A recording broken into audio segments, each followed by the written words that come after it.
जे एक आहेत त्यांच्यामध्ये दुफळी निर्माण करायची, मतविभागणी करून घ्यायची, त्यासाठी प्रचंड पैसा, दबाव, यंत्रणा वापरायच्या आणि निवडणुका जिंकायच्या. हे मोदींचं यश आहे. मोदी काय देशाचे नेते आहेत असं मानायला तयार नाही मी अजूनही.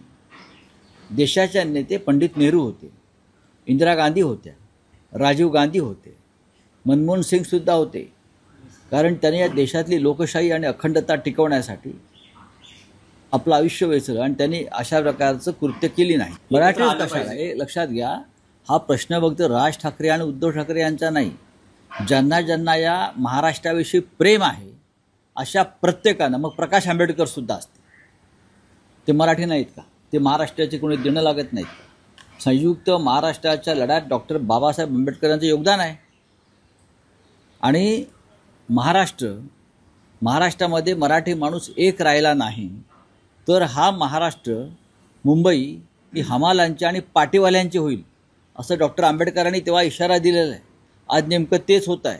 त्याच्यामुळे महाराष्ट्रावर प्रेम करणाऱ्या प्रत्येक राजकीय पक्षाचं आणि नेत्याचं योगदान आहे. मग कोणी भारतीय जनता पक्षामध्ये असते, कोणी शिंदे गटामध्ये असते, खरोखर त्यांच्या काळजामध्ये काय घरघर लागले असेल तर ते एक होत. अशाच नवनवीन अपडेट्ससाठी आणि ताज्या बातम्यांसाठी पोलीस माझा न्यूज यूट्यूब चॅनल सबस्क्राईब करा. तसंच आमचं फेसबुक, इंस्टाग्राम आणि ट्विटर अकाउंट फॉलो करा.